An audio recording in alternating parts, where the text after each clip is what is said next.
Good morning and very warm welcome. Welcome to Yatindra Sharma Saab, welcome to Radia Saab, welcome to Surinarayan, welcome to Booth Saab, all committee members, ladies and gentlemen. It's just coincidence, 2001 we started HR conference. And there are few people who have remained constant. One is Radia Saab, the backbone of AMA. He was a president, Yatindra Sharma Saab was a president 2001. That year we started. It's a very happy moment that we have continued such a long journey. Thanks to Dr. T.V. Rao, in between he came and conducted a few programs for AMA.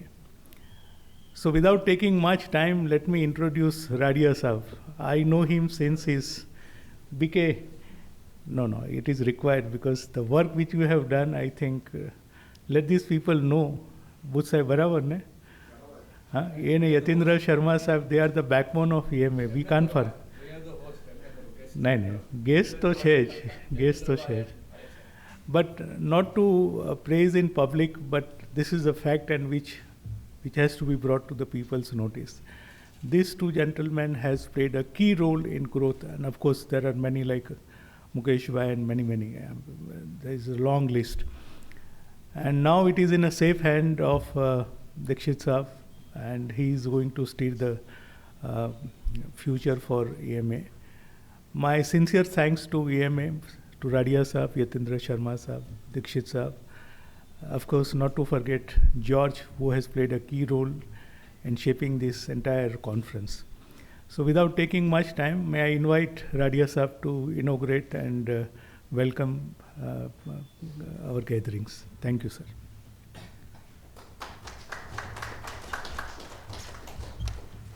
Thank you, Bhaskar Bhai. Good morning, friends. Namaste to you all. Our chief guest, Mr. Yatindra Sharma, who is the Managing Director of KH Machinery, and also AMS past president, and as Bhaskar Bhai said, one of the very active presidents.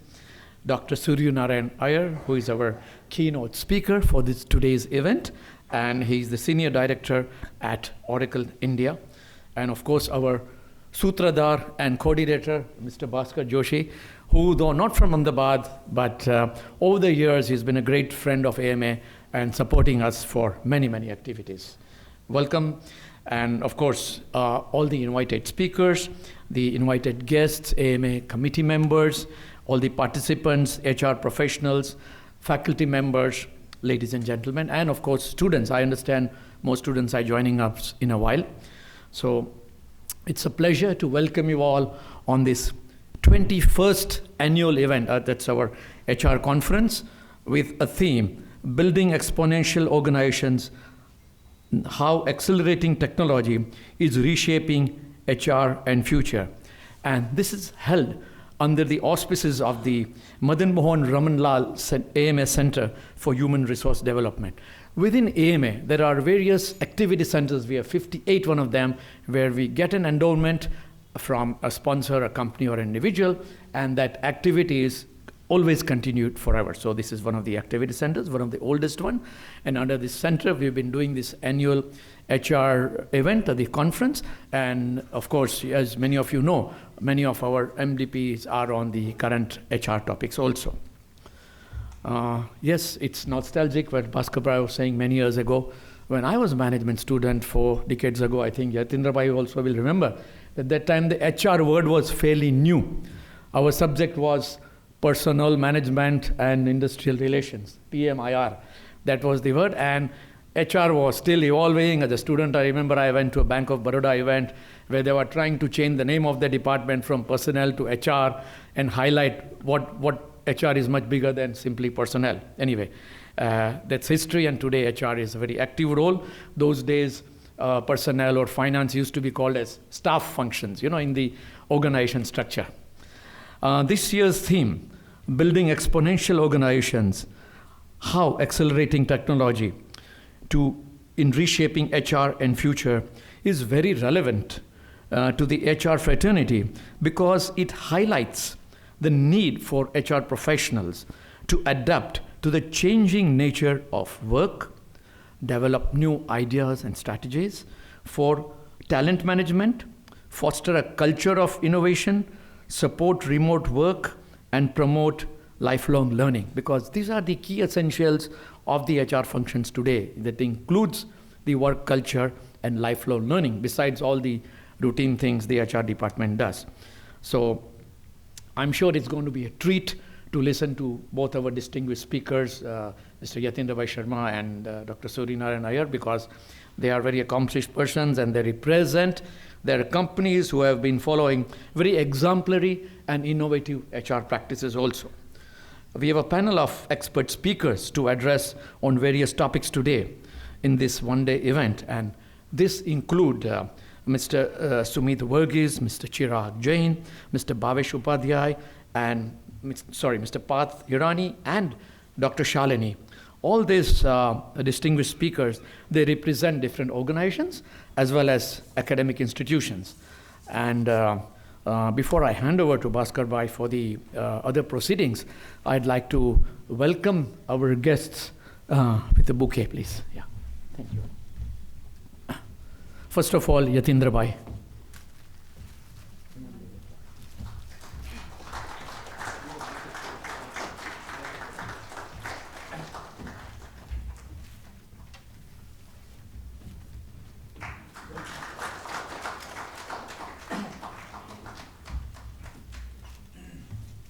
And of course, though he's not a guest, but not forgetting our Sutradhar also, Mr. Bhaskar Bhai.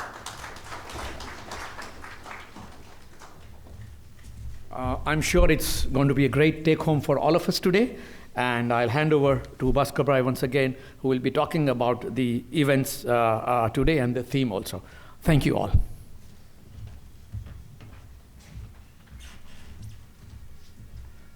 Can we start? Thank you, Radia Sahab, for a brief introduction. I have a very important job to do to give you a brief about the day and what we have in mind in terms of when we say building exponential organizations, because this is going to be the theme and various aspects, as Radia Sahab has mentioned, our speakers will be addressing. I must say, a lot of input came from Dixit sir and Radia sir in terms of deciding. We gave a list of topics and then how to go about it. So we deliberated a lot. And we thought that it is the right time that we talked about technological change, and which I am sure as HR professionals you are fully aware, the kind of technology is shaping the world of HR. Which was not the case when me and Radia Sahab started. He passed out from BK School of Business Management. So almost 1980 onwards, I have been a member of EMA, Sharma Sahab, 78 onwards. When you started a small office in Bhadra to Navrangpura and here, even this place is becoming a now, you have to find out some other place, because the way you are expanding your activities, I am sure you will have a good time. So we decided that to talk about building exponential organizations. Yeah.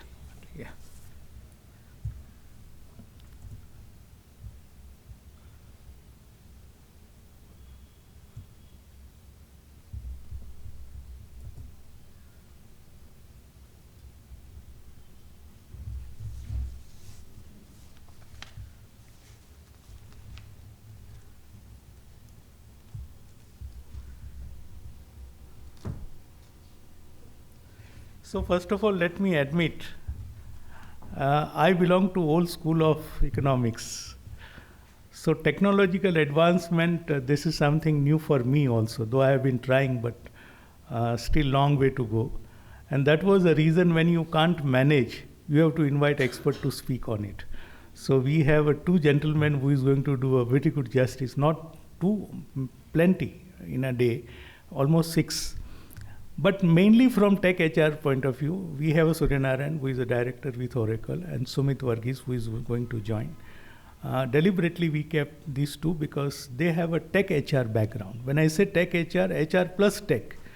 And that is where they are going to do a lot of justice. So this is one aspect. The second thing, some of the key issues, as Radia Sahab has mentioned, we would like to cover, and I'll just take you through very briefly because we would like to listen to Sharma Sahab and Suryanarayan both. So let me start with what we have in mind, and this becomes a base for entirety. What was the need? What is that exponential organization looks for? Why we need to become? And I'll give you a classic examples. These are the organizations who have done extraordinary in terms of development. So this is not only a theory, but this is going to give you an idea in terms of organizations who is reshaping the entire HR functions. What organization will gain by becoming exponential organization? What are the benefits? Ultimately it has to have a value addition. What are the steps? What is the roadmap that we need to take? Right? And I'm sure I was talking to George, and George said that, I have been using GTP chart, isn't it? Or chart GTP. And though I had gone through a lot of articles, but here is a person who has used it very extensively, and the result is very positive.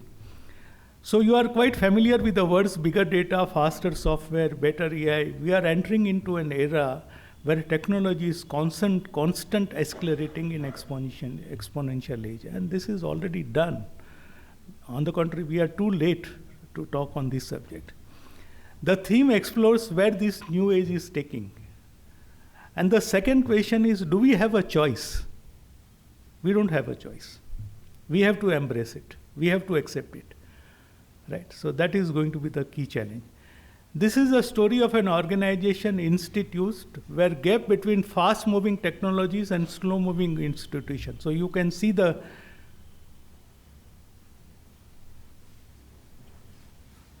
please settle down. So these two issues are going to be the critical. One is organization and institute. The gap between these two, the way they are running, I think this we need to shorten it. It also reveals how this gap can explain the problem affecting business, HR, and society as a large. So this is another issue that we would like to delve upon. And we have designed a program in a day where each speakers will be given almost 40 minutes, and there would be some time for question and answers also. So they do enough justice. We are not rushing. And audience, very experienced professionals, you can interact with faculty outside also, inside also. By knowing basics, we can design more inclusive and sustainable systems with a direction of tech change at the center. And this is where I think AMA has been doing a great job. By giving you insight, as Radia Sahab has mentioned, in terms of giving you more exploration by bringing these experts on the field. And they will shape your ideology, they will shape your thinking. One of the key questions to be asked, whether are we comfortable with this change? Initially, of course, the answer was no. But slowly we have adopted, and you can see the results today, positive results today. It also affects the working of an old and new companies, and Sharma Sahab was mentioning me in terms of some of the industries has vanished from the scene. And what was the reason? If you study these companies, and the reasons are in front of you. One of the defining features of human history is our adaptability, and I have underlined these words. We keep on changing, we keep on adopting, we keep on modifying our way of working, we keep on learning. And this is where tech is going to be handled by humans. So our central theme for HR conference is human, human, and human. And they are the people, so you can't neglect human. Human is going to be the central force. When rapid technology change arrives, it brings a turmoil, some kind of an anxiety, some kind of and you have seen the way people have been fired with in last couple of months, and it has created a lot of uneasiness. But that's the way industries works. Then people try and adjust, so we try and adjust it. Eventually, we learn to thrive. We start enjoying that it is going to give you results. The central truth of technology and industry is technology is neutral, but people are not. Very powerful statement. I repeat, the central truth of technology is neutral, but people are not. So ultimately, you have to take people into confidence. Technology cannot be separated from the society. And you have seen, I was going through one of the advertisement in Times of India day before yesterday, Reliance. Where a small girl is helping grandma to run the computer. Connecting technology with the youngsters. So we call it a reverse mentoring. So people who can teach you reverse mentoring. And that is going to be the another. And of course, they are faster than you, mind you. Your grandma, your grandfather would be faster than, because they have. What we need fresh approaches is to business, work, politics, and society. And this is where the rethinking of HR, which Radia Sahab mentions, that is going to play very important. In an exponential age, technology-driven companies tend to become a bigger and traditional companies left behind. If time permits, we can develop it. I think Suryanarayan can cover that also. Now, the last one slide, and then I'll introduce both the speakers and then close my. Organizations, आप बोलोगे कि sir आपने इतना बड़ा भाषण दिया, but show me the organization where it is applied. The fruit lies there. And I don't want to give you any examples of Western countries. There's nothing wrong. But I think we have Indian companies who have done a marvelous job. We have done many programs on a book review, and one which comes to my mind, Butsa, was Marico Industries. Very traditional company. And look at the leadership provided by Harsh Mariwala. You must go through his book, Harsh Realities, not Hard Realities. Marico is one. Asian Paints, where I worked, I started my career with Asian Paints 81. Family doesn't have any role to play. It is managed by completely professionals. And look at the technology they have used as an advantage. Amul is another classic example. ITC is another classic example. Tata Group, Elephant can also dance. This is another organization. Wipro, DMart, HUL, Mahindra & Mahindra, list keeps on increasing. But these are the organizations who has benefited a lot through this technological change. And there are case studies. If you are interested, I can suggest many books to you which can really help you out. So this is going to be my background as far as theme is concerned. And let me take you through a brief introduction of Yatindra Sharma Sahab. I have interacted with him many times on many platforms. He's a managing director, KHS Machinery, German multinational. And he is managing director, joint venture between KHS GmbH and Yatindra Sharma. They are market leader providing turnkey beverage processes and packing plants of leading MNC engaged in a food and beverage industries. And they have been awarded manufacturer of by Time Magazine and McKinsey in 2017. But more than that, I think George has given me a list, Dikshit Saab has also given me, but to cut it short, I think I have never seen such a passionate leader who plays a very important role in development of an institute as well as EMA. And Sharma Saab, while sitting in Mumbai, many times Radia Saab, we feel ashamed and we feel jealous that EMA could do so much. And while we are in financial center, we are nowhere nearer to you. So this is another. So this is Yatindra Sharma Saab. Very warm welcome, sir. And of course, another passionate leader and who will do enough justice, Dr. Suryanarayan Iyer. Here is a person, George, can we have AC start becoming? Yes, okay. Suryanarayan, who is a passionate leader, and one thing, and more for the HR people and students, if you are focused, you can do anything. If you are focused, you can do anything. He completed his PhD with XLRI within 4 years with a bright colors.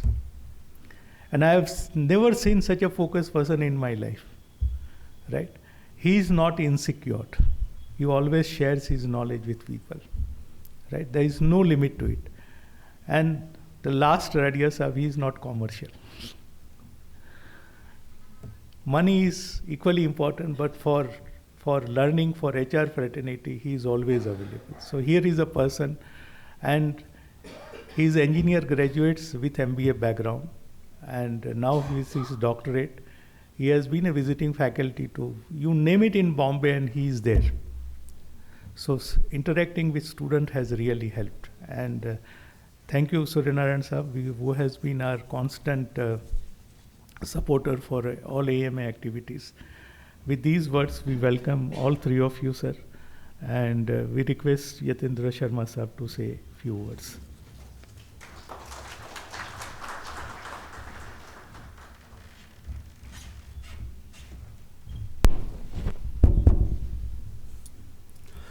Thank you, Bhaskar bhai. Good morning. Yeah, I am really happy to see a very warm response from all of you. Thank you for being over here. Dr. Suryanarayan Iyer, my friend Bhaskar bhai Joshi, my friend Divyesh, ladies and gentlemen, I am extremely delighted to be with you this morning. A wonderful morning. It is still a morning of spring of Ahmedabad. Maybe next couple of weeks we will be having a very nice weather to enjoy in the morning. Maybe then it is going to be a different challenge. But that has made me a bit nostalgic, because when I read that this is the 21st HR conference, and right in the morning Bhaskar bhai reminded me, look, we were together on such and such date with a picture. So that makes me a bit nostalgic that yes, we started 21 years ago, and with response of all of you together, I think we have been able to present the kind of knowledge, ideas, all these years together. And I would like to thank you all to make it possible. Thank you very much. The subject of today is building exponential organization. Now I would like to give you a kind of a backdrop that why we need to develop exponential organizations. I mean, normally when we talk about talent development, right from talent identification to onboarding in an organization, it takes about 6 to 8 months, because that is the kind of hiring period. And we are talking of building exponential organizations. So first of all, we really need to understand what is the need and why we are being so much so pushed forward to take such kind of view. That is one part. Second part is that what is the evolution of human resources over the years, and where are we, and what can be the way forward. I mean, these are the three topics which I would like to describe before you. While we talk about exponential organization, we have to look at the kind of environment what we are into. The ecology which is evolving in our country. And you all must be aware that India as a nation has built up a very high level of reputation in terms of human talent. And now as an economy, the way forward of Indian economy is now at a tipping point, which normally the economies which have grown and gone to the top, they started their onward journey after 3 trillion economy and $2,500 plus per capita income. Both the points are juxtaposed at the moment for India. We are already a 3 trillion economy. Our per capita income has already taken a jump beyond $2,500. And all these economic parameters, when we look at the Indian economy at the moment, each sector, after this corona period, which was a very bad period for Indian economy and Indian people, all of us together, and the kind of nosedive which we took in terms of economic activities, everybody was afraid that India will not be able to bounce back. But the kind of bounce back which has happened now, and the kind of confidence of global players into Indian economy, if you look at the FDIs which are flowing in Indian economy, the kind of projects which are coming up, the kind of engagements which various countries are doing with us, what are the basics? What are the reasons? One of the backbone of new world of economy is digitalization. Today, India is the largest economy in terms of digital transactions. It was visionary move by our Honorable Prime Minister Narendra Bhai to open millions and millions of Jan Dhan account, and then Indian government started electronic transfer of money into all these accounts against the schemes. We never realized that what kind of digital transaction economy is being pushed forward. And after demonetization, the kind of digital transactions which have gone, and right now the platform which India has built against the major world players like MasterCard, Visa, nobody is knowing that what is the spread of UPI or BEAM application with this kind of digitalization. In terms of digital transactions, India has the largest number of digital transactions happening anywhere in the world. If we talk about possession of smartphones, again, we are the largest player in this space. Now, how this smartphone has evolved the economy even at a grassroots level. Whether you talk about your, household assistants, to whom is making, meals for you, food for you, your cook. You can simply pass on YouTube recipe to him and he will make it for you, which was not possible. The kind of small trade persons, the kind of network what they've expanded, the kind of job space what they've expanded during the day, whether he's a plumber, electrician, all these people have been able to take up their revenues to a much higher level with simple possession of smartphone. If we go into all this, likewise number of unicorns, India is third largest economy in the world today, startups.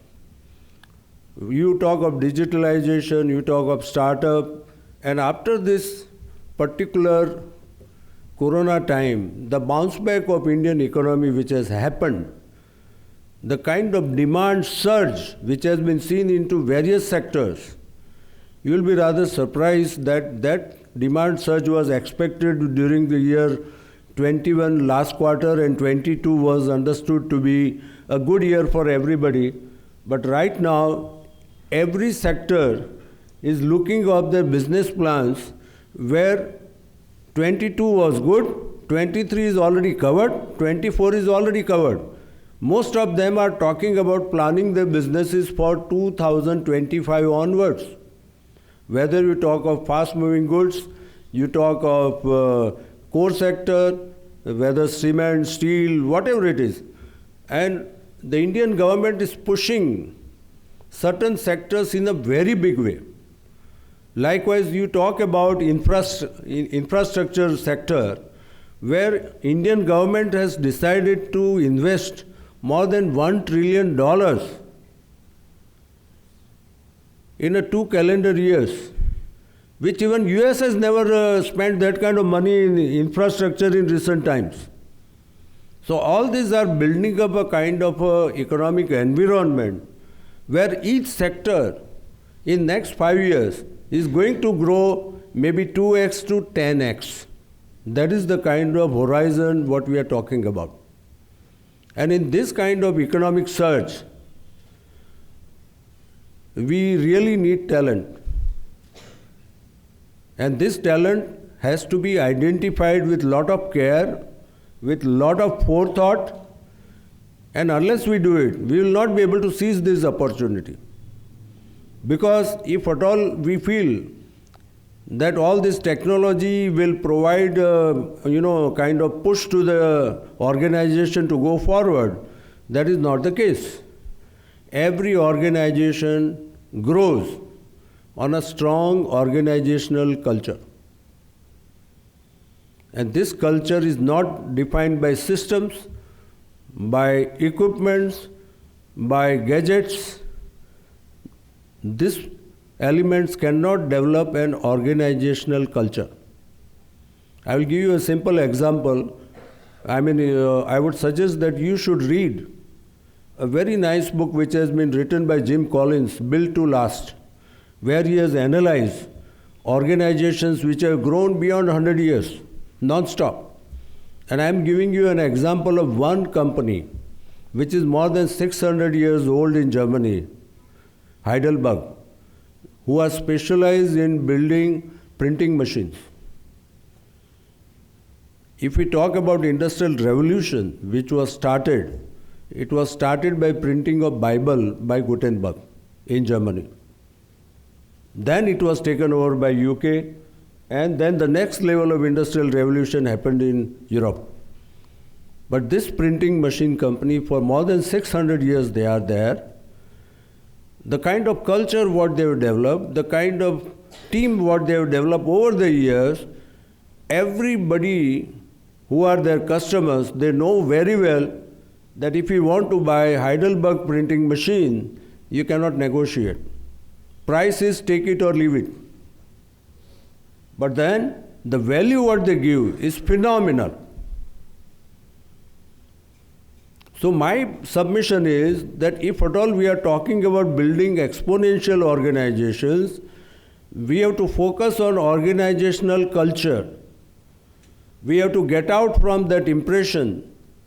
Likewise, what are organizations? These are all virtual entities. If I am working for Exxon, Exxon is not a living element. It is a virtual entity. Even as per the corporate law, it is always said that there is a corporate veil of any company which can be pierced. But then this group goes on for years together, decades together, and they develop an organization which becomes a very good entity to provide services, products, experience, all these things, entertainment.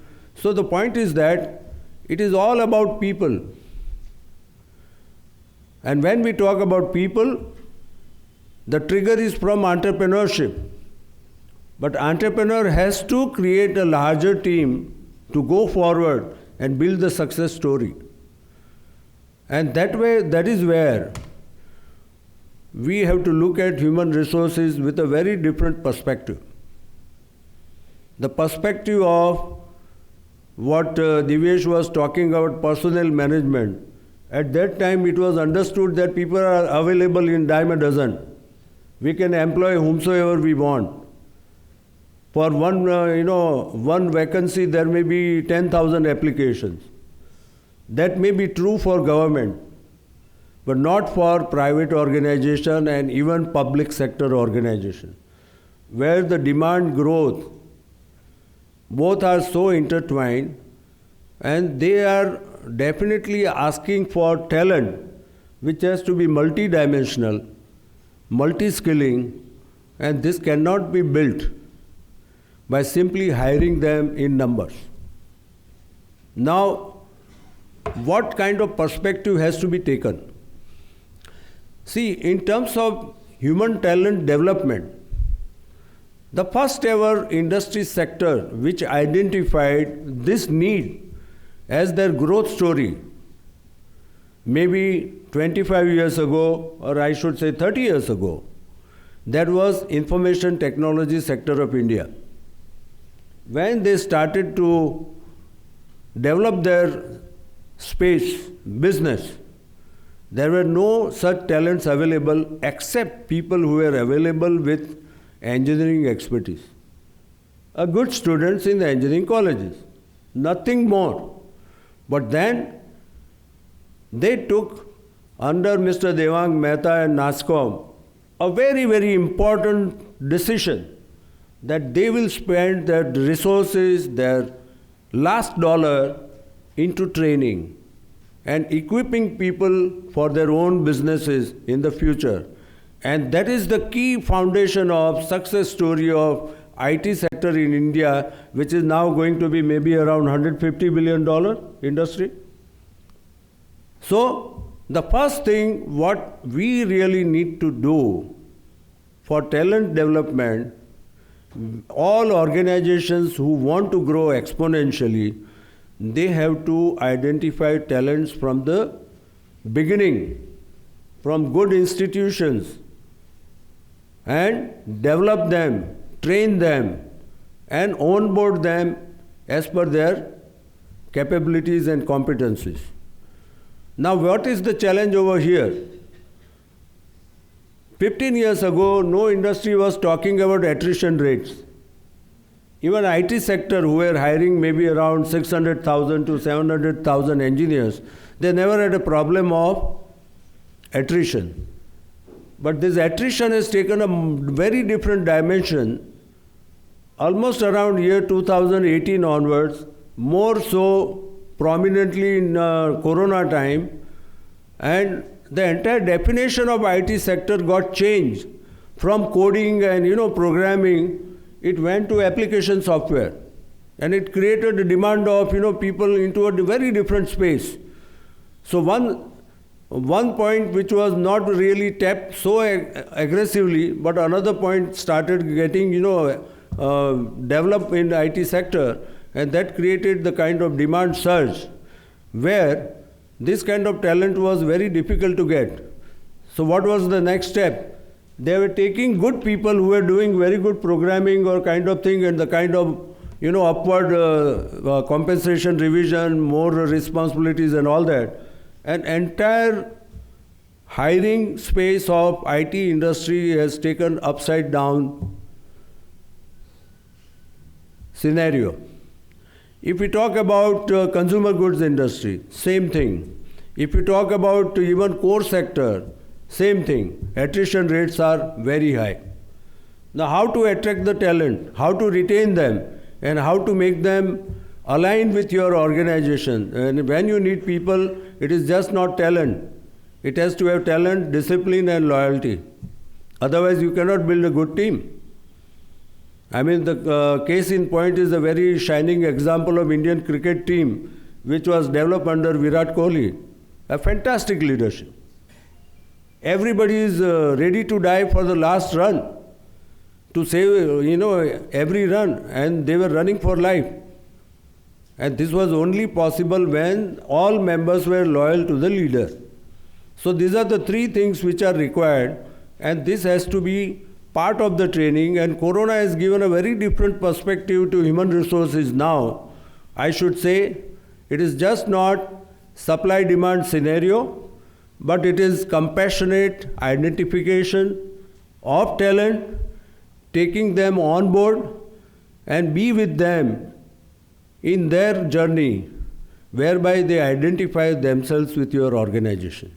Otherwise, it is very difficult to retain such a younger lot. I mean, to just share my own experience, we are a machine building company. If I want to go and hire design engineers, it's a huge challenge. We are not finding such even good engineers, even from, engineering colleges where we would like to identify and take them, because all of them are being absorbed by IT industry, consumer goods. Many of them are going to business schools, and then they have got their plans to go abroad. The kind of talent dearth which is now really happening is really going to push organizations to look at HR in a very different way. And if we talk about one of the most important development which has happened after Corona, that HR now has got a different lingo. In HR community, they are not talking HR, they are talking of HR tech. Means what? HR tech is focusing on developing a very smart, efficient, and resilient networks. Means the people who are there with you, they are a network. They are not employee number 1, 2, 3, 4, 5. Because the kind of challenges what you have seen all these years, we are talking of hybrid organizations. We are not talking of people who come to your office every day. They come at 9 o'clock, they go away by 5 o'clock. No. The expansion of ideas and way of working has gone in a different dimension. There is work from home. There are gig workers where maybe on a task you employ them and then you release them, just like a cinema industry. In cinema industry, right from film actor, director, everybody is a gig worker for a given project. The project is over, they are not there. Maybe for the next project they may be or may not be. So similarly, gig workers, work from home, key talents which are required. Likewise, every organization will have to seriously think that which is the critical resource for them, which is the resource which they have to develop with some more, what you can say, excess numbers, whereby if at all there is an attrition, you end up with the right number of people for your organization. And when we talk about HR tech and these networks, this is to get online information about your employees on a day-to-day basis, and HR has to respond that way. Means HR is not driven by HR manual or code of conduct, but much beyond. The leader is not known by the processes and titles and what that, but leader will be known by what he is as an individual, where he is able to respond in a work relationship in a very, very efficient manner. At the same time, the leader is available 24/7 on human relation front, individual relationship. I always tell my boys, my top leaders, that the day you grow on a higher level, your topmost task is people management. Unless you have people management, your domain knowledge will not help you to take organization forward. And the kind of demands which are coming up now, they will require agile organization. And that is the reason why HR tech is very, very important, because that makes you agile. You have information which is on a live basis. You have people to whom you know better. People where to put, how to deploy, everything. You can take such decisions very quickly. Not that you need all this data to come to your boardroom, and then the board will decide that, oh, now what kind of hiring to be done, these are the things which are ever evolving, live, and you have to go quickly to respond to that. That is the reason why people are talking of HR tech, because this has been already identified by industries that we are going to grow at a much faster pace than what we have grown for last 5 years. Now, if at all we are looking at this kind of scenarios, what kind of HR organizational thought has to emerge? I will leave it to one important point. Likewise, we always have knowledge overload, information overload. In the world of internet, everything is available. And if you have ChatGPT, he is your advisor. He will give you knowledge on everything. But that will be practically a generic knowledge. Likewise, I have seen ChatGPT. Beyond a point, it cannot go forward. Why? Very important thing. Knowledge can take you somewhere. It's like, for a person, you always know that light travels faster than sound, right? So when you see somebody very bright in the room, it is all impact of light. But the moment he speaks, then you realize what he is. So similarly, imagination is more important than knowledge. Imagination will become a cornerstone of your exponential growth in an organization. Imagination will build the innovation. Imagination will build your ambition, team ambition. And how to inculcate imagination, how to create that kind of organization, I think HR will have to play a very, very important role. Unless you have imagination, you will not have focus. Once you have focus, then you will get into action mode. And if you are efficient organization, you will persevere behind it. You will never leave it to the last conclusive point. But all these things together, HR will have to build an organization which has to create a joy of doing all these things together. Human elements, human beings are not robots in your organization. This has been a very different perspective in terms of HR when it was talked about personal and industrial relation. Every HR person was more looking at industrial relations than the building and human resources platform. And this is where many of the HR leaders are thinking in a very different way, where they think training as one of the most critical elements to build organizations for exponential growth.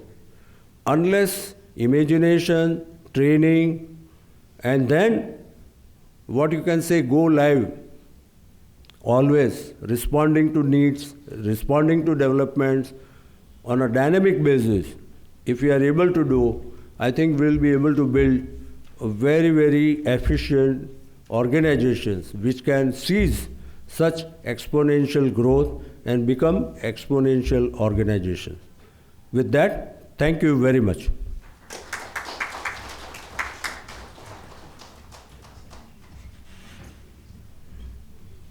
Thank you, Sharma Saab, for your insight.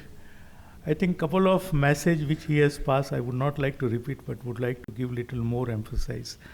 The book which you mentioned, I think there is another same author, Built to Last. I think those who has not gone through. Okay. You must go through this book, and that reminds me, that was a message I just wanted to convey to youngsters, students. You must visit EMA library. This is one of the world-class library I have come across. Buddh sir, am I right? Make best use of it. I think this is knowledge at your doorstep. So what I liked about Sharma Saab's message is the PM's vision to becoming 3 trillion or whatever numbers that we have, that is one. He also emphasized on focus on organizational culture, reimagining. I think imagining plays a very important role. Attract talent, retain talent, and align with organizational goal. I think this is a very important message. And what HR can do about it, I am sure you will. So with these words, thank you very much, Sharma Saab and Radia Saab both. And I invite Dr. Suryanarayan to begin with his session, please.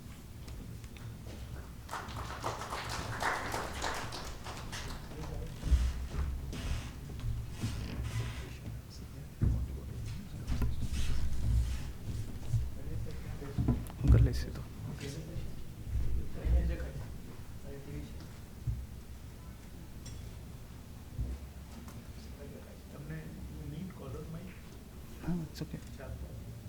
I'll start. That's okay. Check color mic.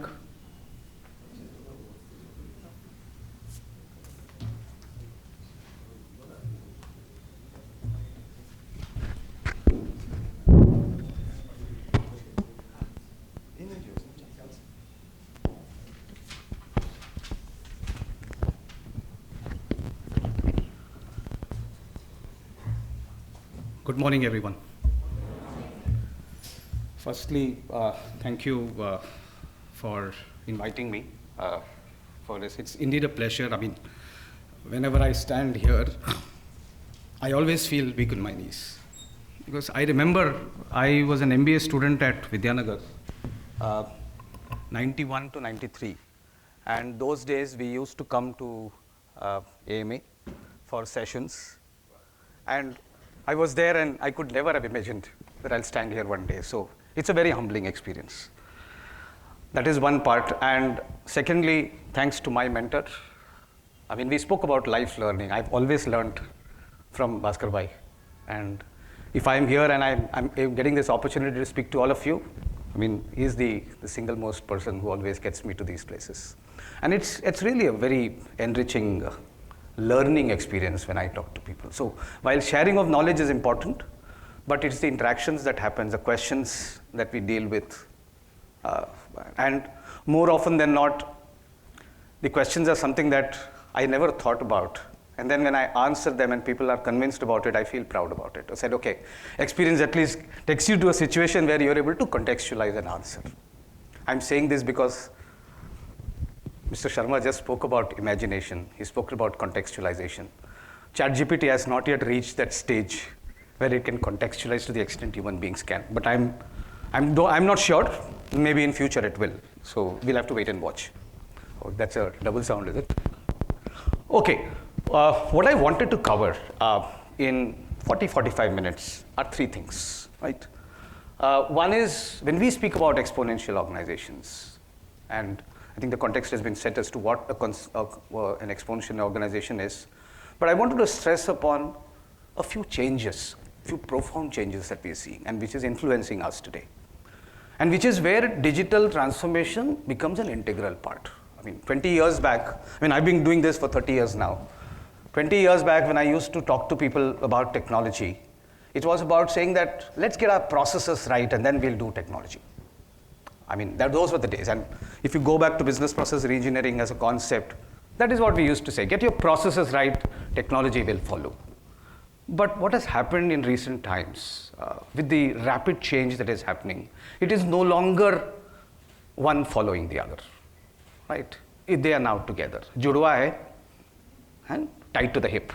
And I'm not saying process precedes technology, technology precedes talent, but I think they are tied to the hip and they go together. And that is why it is important to look at the new imperatives for HR in that context. HR will remain HR, we retaining talent, building talent, attracting talent, everything will remain, nothing changes, but only the paradigm changes, the way we look at things changes. What we let go and what we embrace new changes. That's where the entire thing is. And obviously, it's also important for us to appreciate, okay, then what are the new HR roles, right? I have attempted, but as I always say this, I learn from my interactions with people. So I hope after 40 minutes, you will have enough questions. More than questions, you'll have enough observations for the larger community. With that, let me go into, so when we speak about exponential, the first thing that comes to my mind is VUCA. And everybody understands VUCA, right? VUCA stands for volatility, uncertainty, complexity, and ambiguity. Right? That's the world we are in, right? And I don't need to explain the English words, but there are a few things that are changing. What is changing? The first thing that is changing is customer expectations. 20 years back, I didn't have choice. Today, customer expects choice. 20 years back, the level of personalization that a customer accepted, the level of personal experience that a customer expected was not there. Today it is there. So when you go, and I always give this example of retail. 20 years back, I used to go to a kirana wala, and I get cha જોઈએ છે, બરાબર? તો એ મને ચા આપતો હતો. There was nothing like what cha. Whatever cha he had, he gave it to me. Then came the mall culture. I went, 10 જાતની ચા પડી છે, right? So I have 10 types of tea there, and it's a choice that I had. Now we have moved to the next level, where it's not only giving me choice, but now it has now studied what is my preference of my past buying behavior. It has also profiled me on age, generation, whatever ke duniyaમાં લોકો શું કરે છે, and then saying that you should buy this. So it has now become prescriptive. So Amazon ma jao, Flipkart ma jao, so it gives you that. So that is the change that has happened. So the customer needs are changing. They are becoming, choice is more. The expectation of personalization and personal experience has gone high. And this is across all industries. So this is the first thing that is driving, right? The second thing is about shortening product and business cycle. So everybody understands the S-curve, everybody understands the product life cycle, right? Now what is happening is the rise of a product and the death of a product is very fast. A new concept comes, in 3 years that concept comes away, there's a new concept that comes in. We cannot afford to. So that is the other thing that is changing. So the pace of change is going exponentially. That's the other exponential thing that is hitting us. The third, and which is very profound, India, China, and Brazil are the countries with the maximum purchasing power today. It was not there earlier. So the entire wealth of the nations is shifting towards the east. This is a very important aspect. And these are countries where the population is very high. So when we are talking about population, we are talking about three things.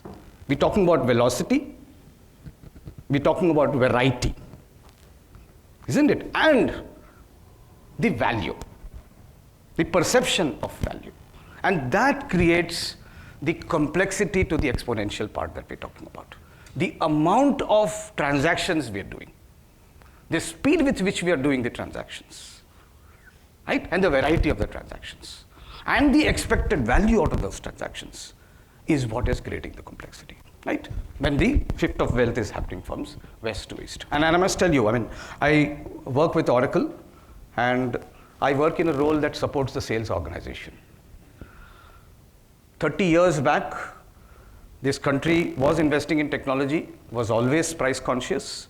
With all the wealth that we are still price conscious. That's still not gone. So that's where value comes into picture. Our perception of value is because so technology for us is that kind of a thing. So every time I go talk to a customer and talk about saying that, there is this great technology, I always get this point saying that, if I hire 4 engineers, they would do it. The other countries won't afford to do that. Why? Because they are self-sufficient. So the perception of value becomes very important. So that's where the complexity is. Wealth is shifting, purchasing power is increasing, all that is there, but perception of value is also a very important point. Then the geopolitical certainty, I'm not going to spend too much time on it. India has its own set of problems with the neighbors. We are seeing Ukraine, Russia, a whole lot of things that is happening, as well as the COVID, the post-pandemic, political maneuvers that are happening, which is also driving. And last but not the least, and which is what I will focus on a little more, so I'm not going to speak about here, but it's about saying that all of this is primarily driven by the technology disruptions.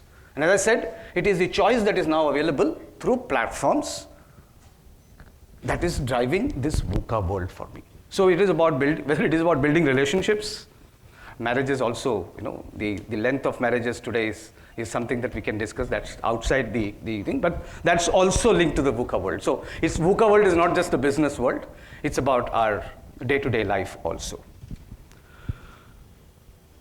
3 parameters, and I speak about this, the traditional way, and this is where the difference is coming. If you go back to strategy literature, and particularly strategic HRM literature, there are 2 views that we always talked about. One is, and when we talk about skill building, when we talk about talent acquisition, we spoke about 2 things. One is we said, if I am in the field of differentiating myself, then I need to build less, buy more. Which essentially means that I continuously assess the environment, I continuously look at competition, and I build skills and talent associated to that. Because I have to continuously remain with the competition, with the environment. That is one way to look at it, and that is the external way to look at it. Then there was another view, which was the resource-based theory, or the core competence of the organization, which you might all have read, which said that an organization has inherent skills and capabilities amongst itself. Our company philosophy, our founders' philosophy, the way we grew, and those hidden things about the organization which makes its work, right, which is called causal ambiguity in strategic HRM literature. We say that I don't know what causes us to be successful, but I am successful. So when you read literature around sources of sustained competitive advantage, this becomes one of the important aspects. So it says that it's my people, my culture, we spoke about that in the earlier session, my managerial capabilities, my processes, which is so unique to me that I belong. So if I pick 4 people from company A who are doing extremely well and put them in company B, it is not necessary that they will do well. Why? Because it is not just the people, but it is about the inherent processes, and that's what drives. But what has happened is, there's a third, and the exponential paradigm actually is an emergent view. It says we don't have so much time. We don't have so much time to chase the environment, because for all you know, the competition that you are chasing is itself outdated. So we don't know what we are chasing. And that is what the startup and entrepreneurial culture is built on. To say, I don't know what I'm chasing a dream. I'm chasing a vision. I'm chasing something which is beyond imagination. And that is an exponential organization. Right? If I'm here, then probably I'm chasing here. I'm chasing there. So that is where the dynamism comes. So the question then comes, how do we train people? What do we train people on? I start training people in a 4-year engineering course. By the time they come out of the engineering college, that technology is outdated. Those products are outdated. The demand for those products are outdated. So, sorry, I mean, there are engineering students here. I don't mean to frighten you, but I want to let you know that while you study what you study, you have to keep a mindset that you probably are going to walk into something which was beyond all that you studied. It happened when I passed out my engineering, passed out my MBA also. But the pace at which it happened earlier is quite different from the pace that it is happening now. So hence, from an HR point of view for us, what is the goal setting we do? What are the performance standards we set for ourselves? And what are the internal and external capabilities that we build our organization towards becomes extremely important from an exponential point of view. Then brings me to another angle, right? There are 4 other things that are also changing in addition to the environment, the VUCA environment that we spoke about. The other is what I call a multi-generation workforce. When I passed out, there were 3 generations at work. My generation, which was entering into the corporate, then the middle management generation, which were taking the responsibilities and performing, and then I had the senior management as well as the retiring generation. And those were the 3 generations at work. But what is now happening, because of the immense opportunities that are available to me, the retiring generation is not retiring. Number 1, right? I mean, I don't intend to retire. Certainly not. And I'm sure the gentlemen here are all not retired.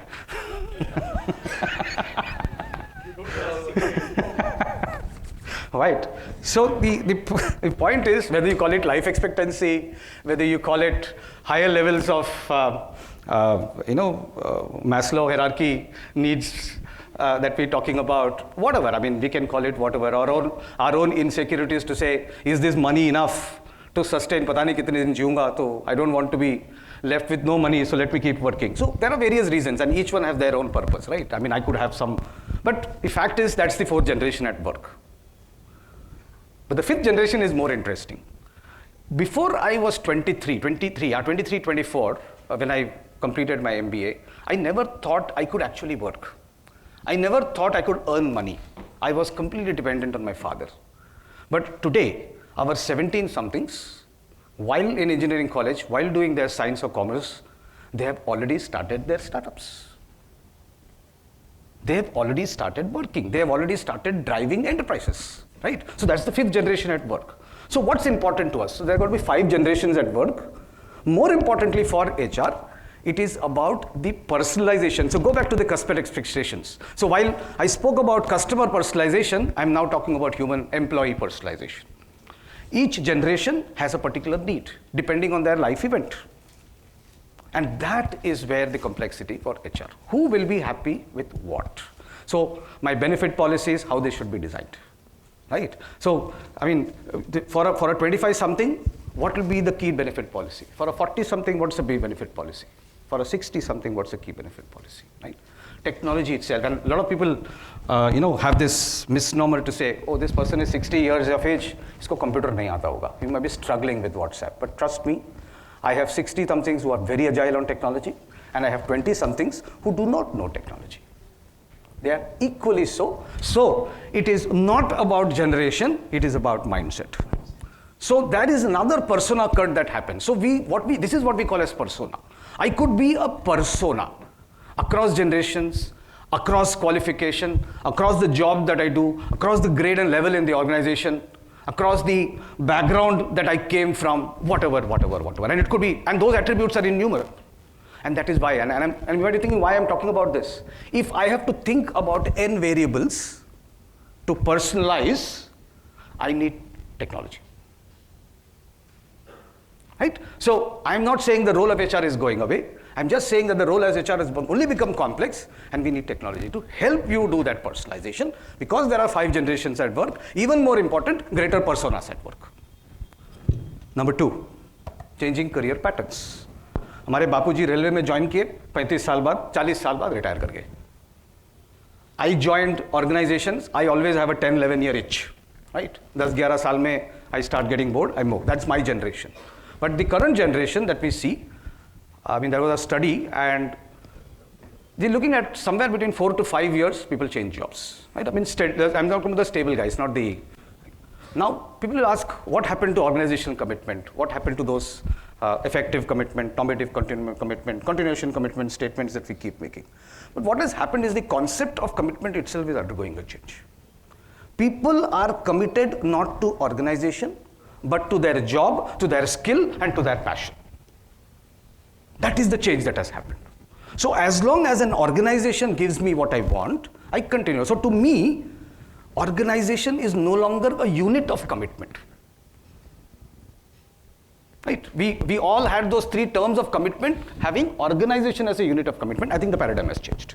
It is now the job, the skill that you possess, and the passion that I want to fulfill. And that is what is moving. So this entire concept of gigs has come from there, which is where the rise of the blended workforce has happened. So this entire thing of gigs has come because people do not want to be doing the same thing in the same company because they find it boring. So if they like something, they would want to do that thing complete 9 to 6 and not portions of 9 to 6. That is the difference that has happened, right? And in all the slides where I'm talking about the impact for HR, I'll dwell upon this. It's called opportunity marketplaces, where we are using technologies to bring gig seekers on one side and gig hirers on the other side together on a common platform, right? And we will talk about that. But this is the other piece that we have to bother about. So which, to me, from an HR point of view, what is very profound is, how do I then define my job architecture? How do I do my job descriptions within the organization? There was somebody who was telling me the other day that now we're talking about something called a customer-centric HR. I said, what is customer-centric HR? So the definition is, why should the manager or the organization define my job when my job is to satisfy the customer? Whoever the customer may be. The customer may be an internal customer or the external customer. Says when your job is to satisfy the customer, and when the market demands that I satisfy the ever-changing customer needs, then let the job description be done by the customer. Why should the manager do my performance appraisal when I'm serving the customer? Let the customer come and do my performance appraisal. So there are organizations which are actually wanting to shift the entire process of job description creation, the entire process of performance management, to give in a larger weightage to the customer rather than the manager. So then the question comes for HR, how do you change the role of a line manager? Right? So we said HR, PM and IR, then said HR is not a department, HR is a function. HR is not only the HR department's baby, it is every manager's baby. Now we are questioning the manager also. Right? So that is the change. And that's the paradigm, right? So to us, job architecture, performance standards, who does the performance appraisal? How do we drive all talent process? And very importantly, when I have this kind of a commitment that I'm working on, which is job, skill, passion related, what are the kind of contracts that I'm going to create? The entire employee-employer contracts are going to change. The entire concept of psychological contracts have to be revisited. Okay, the last one, everybody talks about these days, so I'm not going to talk about it much, but the fact remains that the pandemic on one side and technology on the other. More so the pandemic, because technology always allowed me that option of doing a balance between work and life. But we were not ready until pandemic struck and we had no other alternative. And we have now embraced that as a way of life. Though people are getting back to work in large numbers, we are getting to a situation where it is 80-20. 80% at work, 20% from home. But at least we are now able to give that flexibility to people. Earlier, if somebody is working from home, बोलेगा तो बोले boss छुट्टी लिया. Leave apply नहीं करने का था, घर पे बैठा है, मस्ती कर रहा है. That was what was the concept. But today, I think the concept still remains in the back of our mind. But we have learned to adjust to it, saying that, that other person can feel offended. And we want to bring in empathy, we want to bring in manager understanding. Trust me, the role of a manager is tough, right? घर पे बैठा है, काम कर रहा है, नहीं कर रहा है, पता नहीं, and you have to own it up. But anyway, that's a different conversation. It's a great debate in itself. But fact of life is, the world is moving towards where, because when passion and skill comes in, then there is no difference between work and life. Work is life is work for me. So I have the choice, right? मुझे जब काम करना है मैं काम करूँगा, जब मुझे family के साथ time spend करूँगा. As long as the output is given in the right time, in the right quality, how do you matter? Unless and until they are essential services, and there is those things are a different topic in itself. But for the other roles, it's a great opportunity for HR to talk about. So these are 4 profound things that I see in a changing workforce, the demographics. The other 4 things that we are seeing in technology, which is creating even more disruption in all the things that I spoke about till now, is this entire thing of everything is connected, right? Your mobile is connected to your networks, right? Your machines are connected to your networks. I mean, for that matter, everything, so much so that my washing machine is connected to my mobile, right? I work for organizations where we actually implemented IoT. It's called Internet of Things. And we use the internet to connect devices. And so I can sit in my office, find out whether the washing machine is off, I want to put it on, oh, I forgot to put something on, I'm doing that. My daughter is coming back home at 1 o'clock, I want to know whether she came back home on time. So I have a camera there, and it's giving me live streaming. So there are so many examples of this, and I've just given you normal human examples, but we are using IoT in a big way to operate machines also, to do a lot of work, right? So it's a world of connected everything, and that's where the opportunity is, which essentially then brings the march of the machines. And this is where robots come into picture, right? So we now are talking about intelligent machines.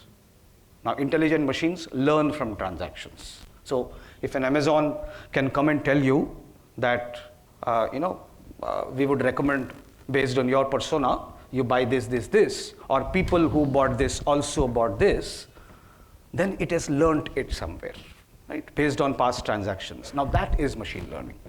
How intelligent it is, how accurate it is a function of time. It's a function of data that we feed it. It has its own level of biases, and at least at this point in time, humans have the capability to fix. When I say fix, not fix as in correct, but fix as in fixing. Yeah? So we can actually fix and make those machines stop things that you want to, but that's a debate. But the fact is, in our research world, we talk about triangulation. And triangulation is to say, I have a view, but I also want a contrary view. I want a perspective. So at least I can use machines to give me a perspective. A choice is with me, whether I want to go ahead with that or not. But the fact is, machines are marching, and I will talk about a couple of use cases there, which we can take to table. So the machines are marching, they are learning fast, and they are giving us contextual. So ChatGPT is another example, right? So to some who didn't even know what ChatGPT knew, it's the best thing that happened in life. But for some people who felt, okay, ChatGPT said this, but I as a person can think more than this, ChatGPT can't think more than me, so I feel, okay, I'll take whatever it has given me, but think beyond. Or for other set of people, it is to say, well, I didn't think like this, but ChatGPT is thinking like this. Let me verify whether I'm right or wrong. So there are various ways I can use ChatGPT. The fact is, how I use ChatGPT is with me. But that's the example. The third one is, we spoke about everything is connected. What's the medium to connect? It's the cloud. The cloud, therefore, becomes the fundamental medium to connect these machines, primary. But then there is also a cost and a productivity paradigm. In the earlier days, technology was always on-premise. So I'll buy hardware, I'll buy system software, I'll buy databases, I'll buy operating system, I'll buy applications. I'll buy those licenses, capitalize them, and then own them, which essentially mean the responsibility of maintaining them, upgrading them, bearing the risk of obsolescence was all with me. Now what has happened is organizations have said that is not your core competence. Your core competence is doing your business. Leave this to us. So this entire thing now is hardware as a service, software as a service, platform as a service. Everything is on the cloud, and everything is now available on a revenue model. So it is a cost paradigm, it is a productivity paradigm, but more importantly, it is also a core competency paradigm. So people can focus more on their core business rather than focusing on these. So that becomes very important. The last one, and which is the most important, I would say, for all HR professionals, is this entire concept thing that so much of data is out there, everything is connected, which essentially means we have two risks. One, risk with information of the business. Second is risk with my personal data which is out there. Right? The amount of damage, that potential damage that you can create for information that is available there. So personal data as well as information, critical business information. And to us, how do we redefine our policies, security policies, to ensure that we cover or mitigate this risk becomes extremely important, right? The European nation has brought in GDPR, if you would remember, right? GDPR is one of the compliances. It is called General Data Protection Regulation. India is also, it had tabled one something, but then it has withdrawn it because there is a context that has changed. So, but we should soon look for a data privacy law that's coming, and it will become a law. And we as organizations, as HR professionals, have to be very wary about the rights of an individual. So if I am storing your data, you have some rights. And it is important for me to be compliant to those rights. Because we spoke about so much of artificial intelligence, so much of machine learning, so much of, right? All of that needs data. But then it also means that I'm infringing into your personal data. So it's a balance between the two, which is extremely important. Having said this, 5 imperatives is what I want to leave behind with all of you. The first one, to me, if I am talking about building an exponential organization, given the opportunities that technology gives me, the first is, how do I build enduring capabilities? So this entire focus is now moving towards building change-ready workforce. I throw something to someone, they're able to take it up. So if we can include, and when I talk to, I do a lot of passion jobs of being a visiting faculty in various colleges, and they invite me for redefining their curriculum. So one of the things that we are now trying to build in and put it into the curriculum is not the standard frameworks, but also how to create a change-ready mindset. Right? So we want to build in curriculum which allows person to handle VUCA. Right? So if I have to handle VUCA, I have to build enduring capabilities, which is very important. Second is this entire concept that I spoke about, right? People loving their jobs, loving their passion, loving their skills, which essentially means organizations, if they want to retain people, should look at allowing people to pursue their passion, even if it is not described in their job. And how do we allow them to do it becomes extremely important. So I have that thing. The other thing is, when you have so much of knowledge out in the market, I can't have the traditional organization, the divisional organization structures, the functional organization structures, and the matrix organization structures are failing. So the world is moving towards a networked organization structure, where we're talking about pods. So there'll be pods, there'll be experts at all places. So while will be a standard workflow from approvals and transactions that happen in the organization, but work is done outside the work organization structure. Work is done where it matters. I may not report to you, you may not be a part of my team, but if my work needs me to come to you and work with you, there is nothing in the world that should stop me. No organization hierarchy should stop me. No approvals should be required. Can we create that kind of a podular organization? Networked organization is what the need for the HR is. And obviously, AI is coming into a big play. There are a lot of use cases. I'm not going to cover all the use cases, but I will refer to a few of them to keep you thinking, to say AI is pervasive for sure, and there is a lot of opportunity in HR field, in every sub-function of HR, and there are alternatives that we have. And finally, most important, we spoke about personalization. So when we speak about personalization, it is the experience that give to the people, and it is the journey that we take them through, which is very important, right? The destination is important, right? I promoted you, that was a paradigm. I trained you, that was a paradigm, right? I gave you a salary increase, that was a paradigm, correct. But how I got you there is also very important, right? Go back to the principles of organization justice, right? It includes procedural justice, distributive justice, and interactional justice. That concept has not changed. It's just that we didn't follow it. So we are now saying, can I use technology? Can I use digital forms that we have today to give an experience? And I will show you one example of that. Yeah, we're good on time, 20 minutes more. So and this is what I already spoke about, but here's where we are now saying that we have to build people for future capabilities. Why? Because we are moving away from a world of standardization to hyper-personalization. General skills training is not going to take us anywhere. We have to now do context-based skills. So what is the context? Customer is the context, supplier is the context, product is the context, the project is the context, the problem on hand is the context. So can we change our trainings and learnings and development to context becomes much more important. Age-old job rotation, I'm telling you, most strategic weapon or tool that any organization has, we don't use that enough. So can we redefine job rotation in the context of building enduring capabilities? Is a lot of research happening today. So if you ask me, there's a lot of research happening on how do we revisit this entire concept of job rotation itself.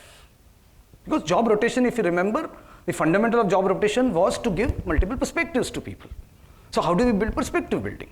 Well, unfortunately, in the pursuit towards vertical hierarchy, we somewhere lost lateral movements. So how much are we moving? And again, the problem is you can push people towards lateral movement, but if it is not followed up with the right what's in it for me, be it money, recognition, whatever, whatever what's in it for me, if it is not there. So that is where, if you can combine your passion jobs, if you can reconstitute the 9 to 6,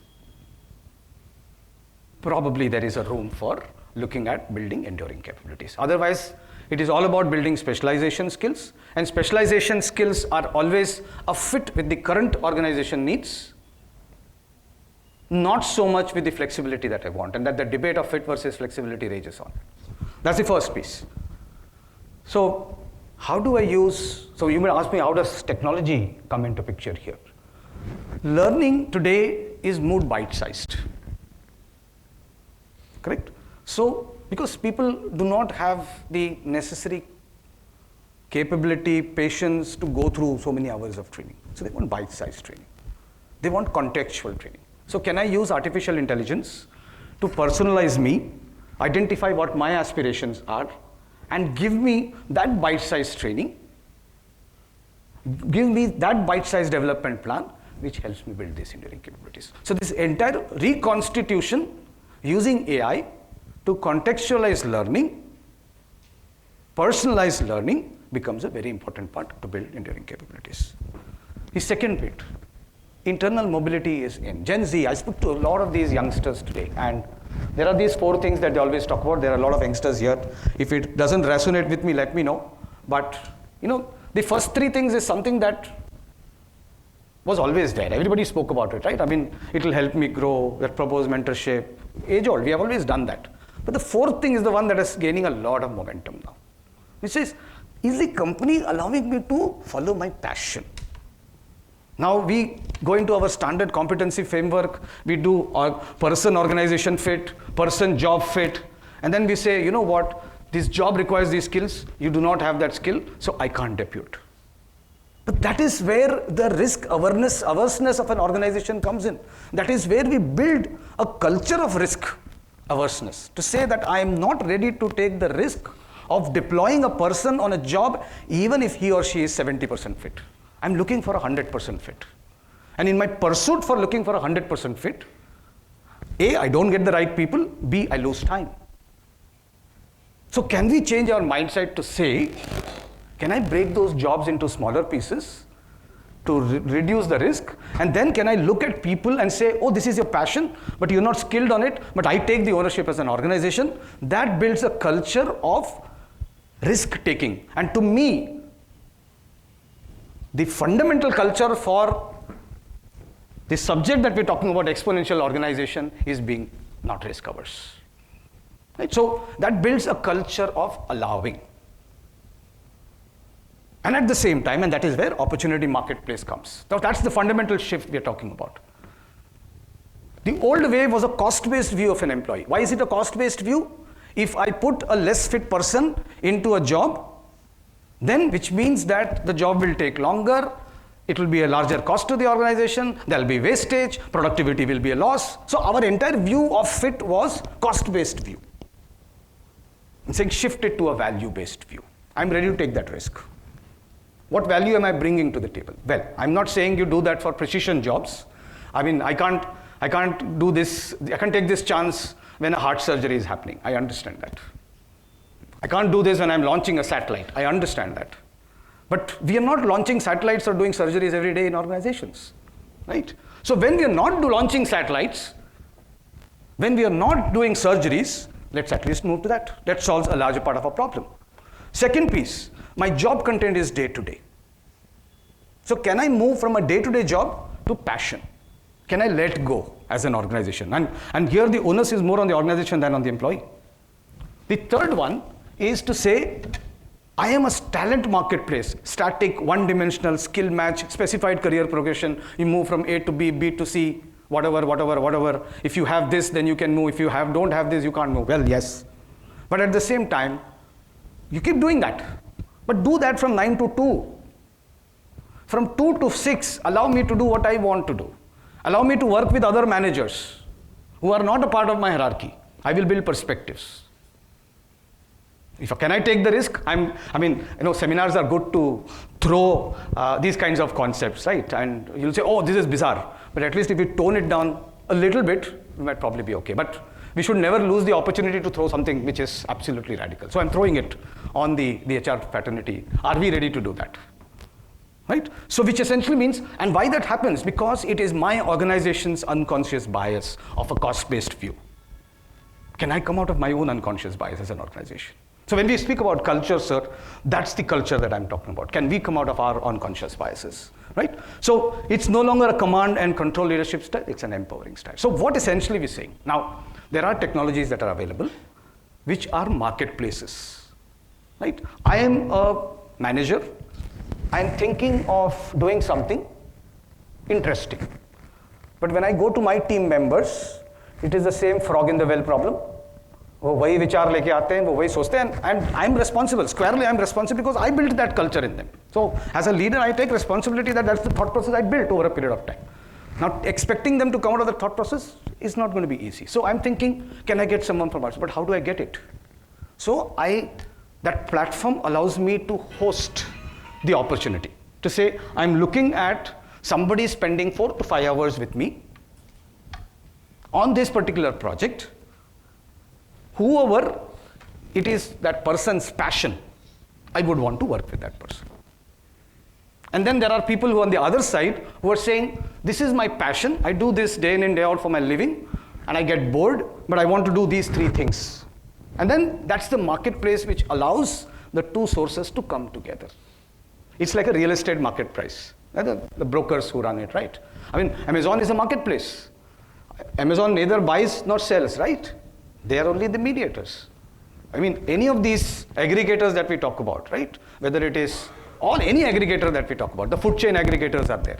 They are all marketplaces of a particular need. So can I, that way, use technology to create a talent marketplace? Is the question. And then, hence, the paradigm for me is, how do I change then the goals and the performance management process? Because then, for those 4 hours of passion work, how do I evaluate the people? How do I work with multiple managers? How do I build in newer career paths? So this entire job architecture and processes will undergo change when I do this fundamental shift. So internal mobility, and that is what we call as internal mobility, while focusing on external gigs. So this is an entire concept of internal gigs that we are talking about. Yep. The third is networked organization. I spoke about this.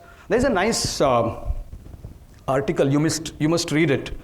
It says, the strength of weak ties. Weak ties. So always we say, when people goals are aligned, they are congruent, they are all in the same thinking, it is fantastic for the organization. Yes, it is fantastic for the organization. But when I'm talking about exponential, the problem with that is, over years of the same thought, same thinking, same cohesion, they create a very strong outer layer. And when they create such a strong outer layer, their capability to bring in new people, their capability to bring in new ideas becomes a problem. And in these organizations where cohesion is extremely high, innovation is proportionally low. So if you want innovation to come, I'm not saying don't have cohesion. You have cohesion, but also create structures where there are weak ties. Because, and that should be the way design. When you create those weak ties by design, it allows for newer perspectives to come in. So this is called a podular organization. There's a great book, sir, I'll share that with you. It says the connected organization. And it talks about how the world is moving, how exponential organizations are moving, and why these structures now, the designs have now to change towards what we call as podular structures. So they're basically centers of excellence of people of particular skills who get together for a purpose and go away out of the purpose. So when they get together, when they go out, is all a natural formation. It is not an organizational formation, it is a natural formation, but that natural formation is aided by invisible initiatives by the organization.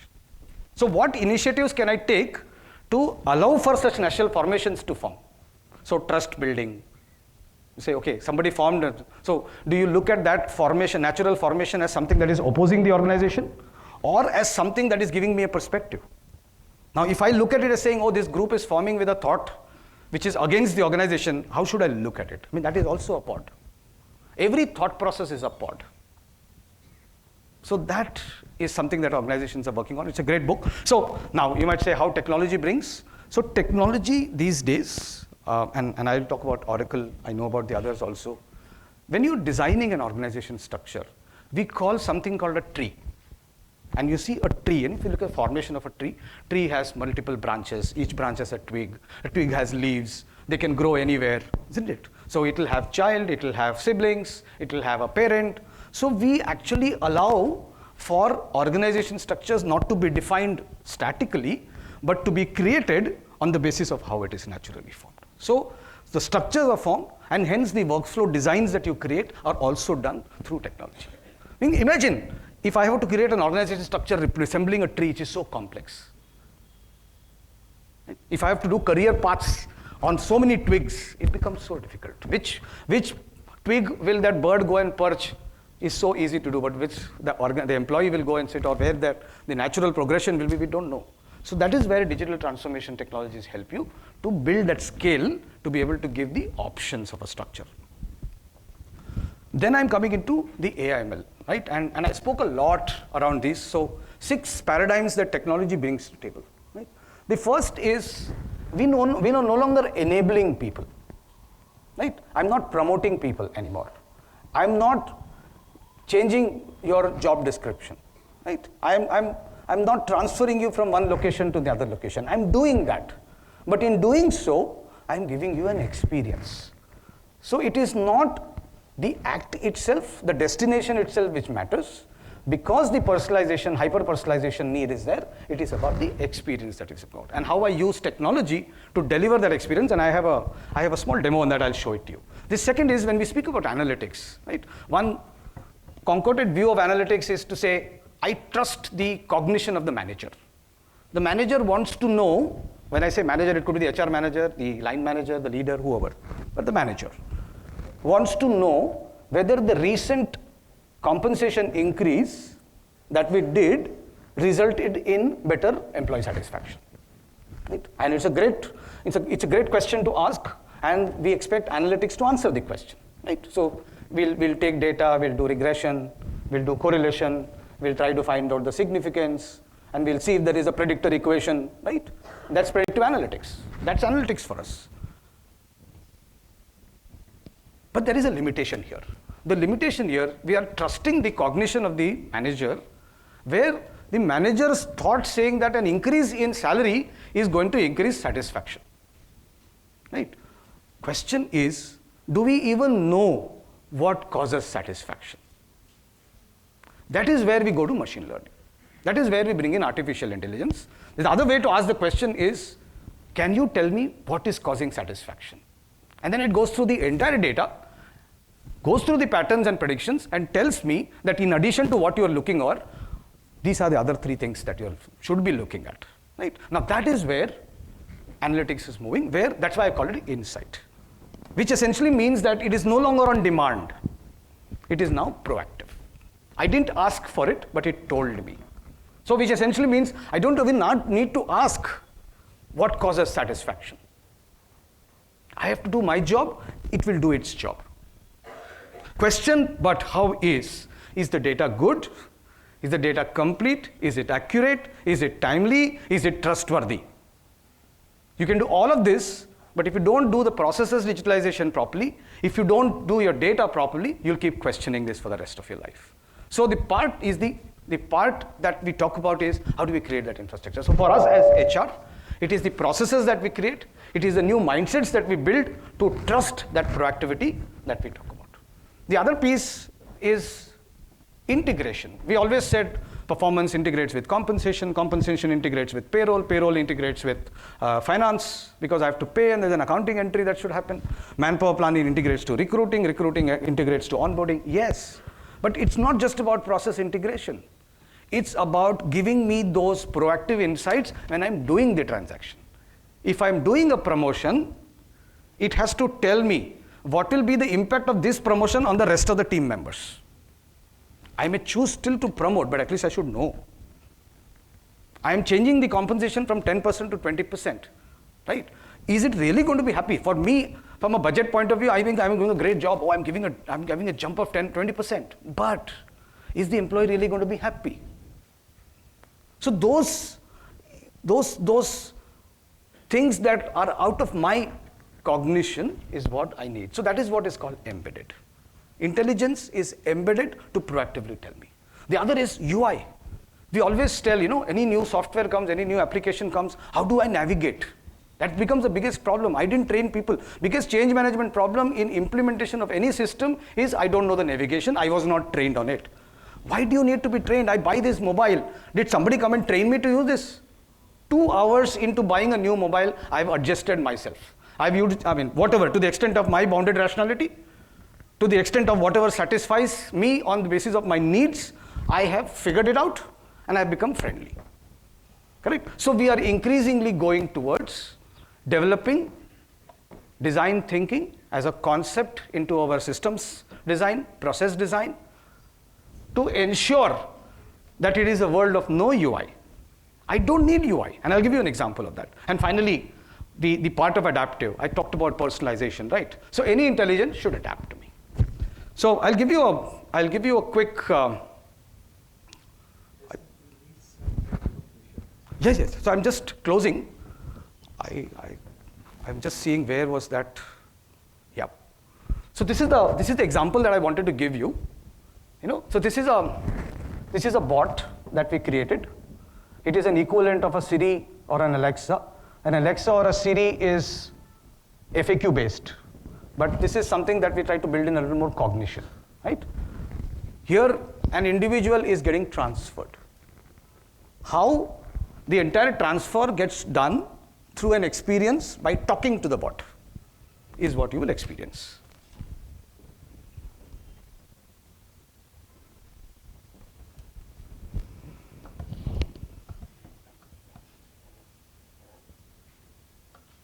After this, I'll take 2 minutes.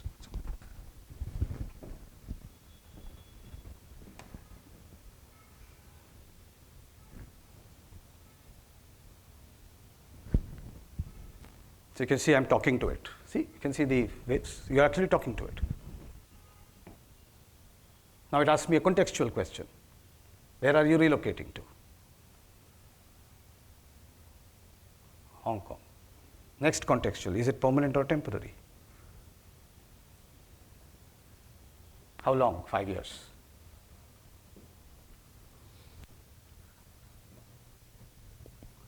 Now, very interesting.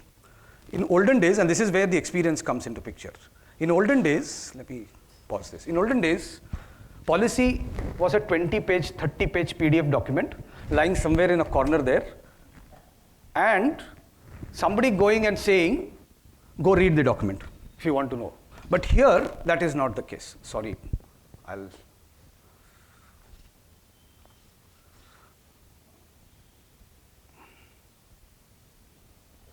something went wrong.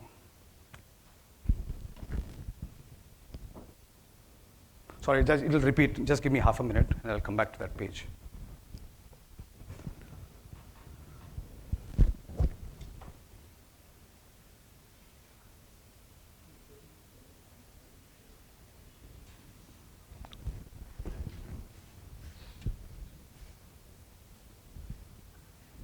doesn't give me the navigation. Okay, so here we go again. So relocation, where are we relocating to? I'm relocating to Hong Kong. Is it permanent or temporary? For how many years? 5 years. Now relocation policy. So it asks me, do I want to know? Right? The moment I say that, yes, it tells me based on my eligibility what is eligible. That's it. No 20-page PDF. So that's the experience. Right? So that is done on the basis of an intelligence. Then it also says a record shows you have 2 daughters. So these are the nearest schools where you can find. HR always help them, but actually helps them write their experience. Right? Also tells me where are the nearest residences, how many condos nearby where you can find accommodation to the news place. Right? Then it will ask me leave, right? So which essentially means I'm allowed leave during that period. So it will tell me what is the policy. It will tell me what are the number of leaves that I can avail. That you still have 10 leaves remaining. Now, not only this, it not only gives me information, but it also does the transaction for me. So I can tell it I want to take leave from 21 to 25, it will go and apply for my leave. Right? So this is an example. Like this, promotion is an experience. First time manager is an experience. Somebody going on maternity leave and coming back from maternity leave is an experience. So all personal and professional life events in the life of an employee is completely driven by an experience. It uses machine learning and artificial intelligence as its base. Now, just to quickly, and as I said, I'll just talk about certain things. When you talk about training, every amount of prescriptive training is done by an artificial intelligent suggestion on the basis of my persona. Any compensation benchmarking that is done in the organization, any compa ratio fitments that I want to do is done through artificial intelligence for me. The applications that I receive, job requisition applications that I receive, the entire contextual search happens on the basis of. So every field, whether it is recruiting, whether it is training, whether it is performance, whether it is careers, prescriptive careers, learning and development, everything has use cases from artificial intelligence and machine learning point of view. So I want to leave behind with 2 things. This is the last thing, and then I'll do a video for 3 minutes, then we can take questions. So there are 4 roles that I believe is very important that HR should look at. First is an evangelist role. As you saw, all of this is possible only when we are able to implement processes which are tuned to technology, which are simple. We are able to ensure our data quality. So which essentially means adoption becomes a very important point. So adoption of policies, adoption of systems and processes, going digital is a very important mindset that needs to bring in. The second is, if I were to think of transformation, if I have to think exponential, then I need to have more weak ties, which essentially means that I need to have a thinking role. I have to think out of the box. So that's the other thing that we should talk about. So the dynamic capabilities that we're talking about is the next level. The third is disruptive business models. Didn't happen here is not a concept. If somebody comes and tells me, can you trust video interviews instead of face-to-face interviews? And there'll be a whole lot of things saying that, oh, I don't think video interviews will help. I can't see into the eye of the individuals. We don't know the body movements. We don't know whether the person is faking. I have 10 reasons why people don't want to do video interviews. But then I have 10 reasons why you should use video interviews and use it as a triangulation for a final face-to-face interview. So it needs a disruptive mind to say, old ways of doing are something, can I look at newer ways of doing something? And then finally, it's about, as I said, the analyst in me. It's about asking the questions. How do I challenge myself? That becomes extremely important. I'll run a short video and then we'll open up for questions.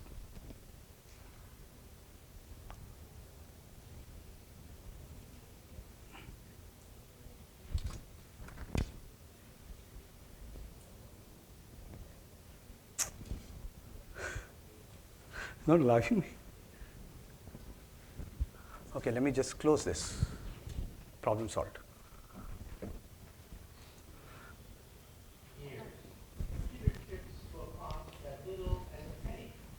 Volume?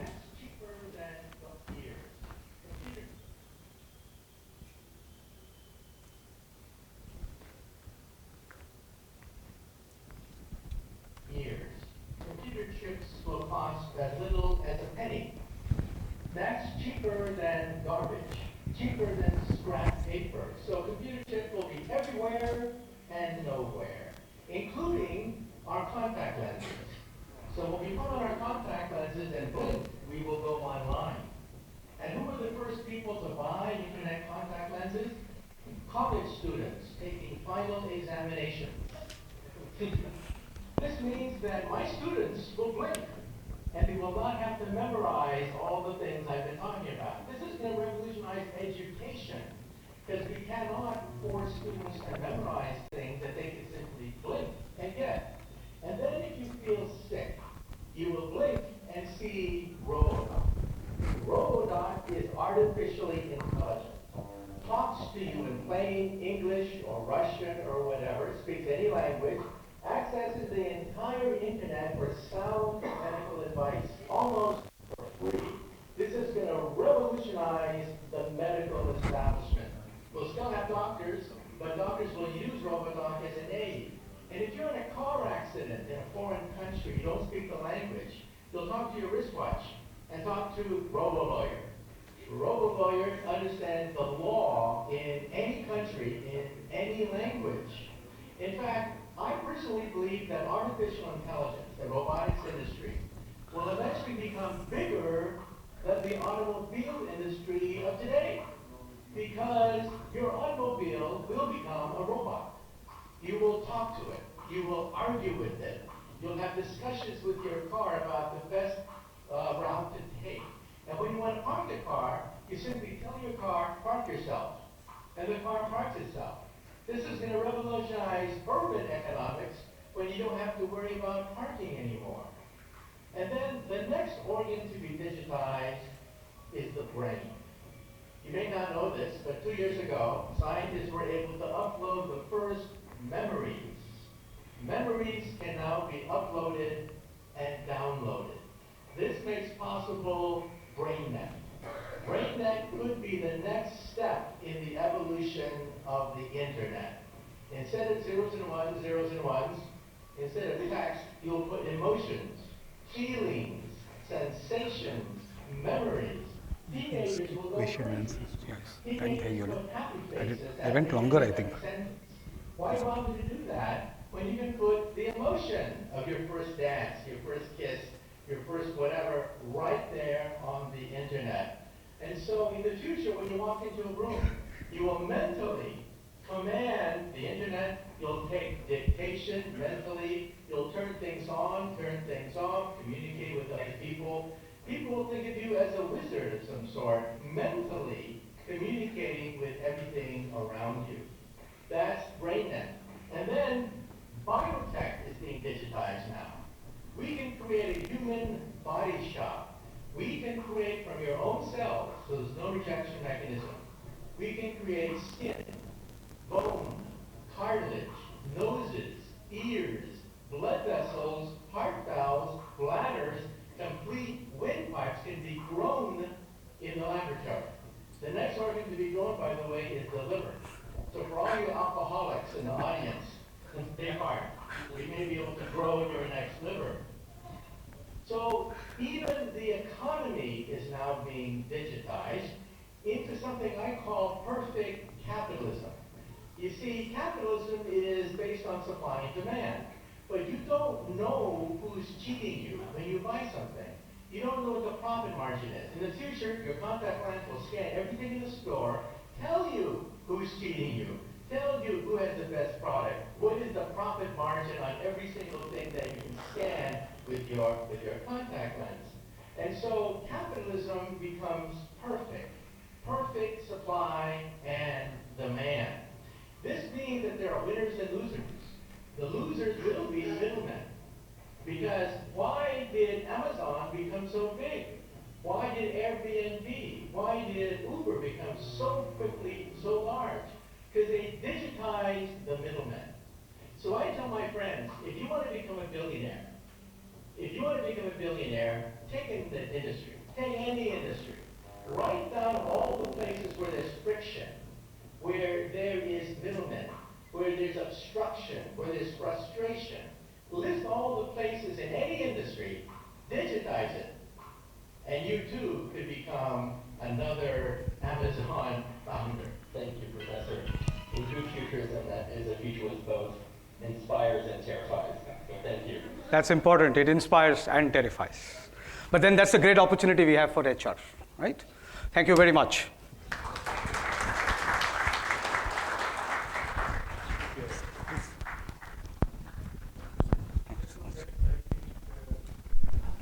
I don't want to say anything on this, what he has mentioned, because he has covered well in details. I think good beginning in the first half. We will have a tea break for 10-15 minutes. It will be downstairs. May I request ma'am to give it to Sharma Saab and Radia Saab to present to small memento to our guest Suryanarayan, who has done an excellent job in the morning. So please give him a big hand.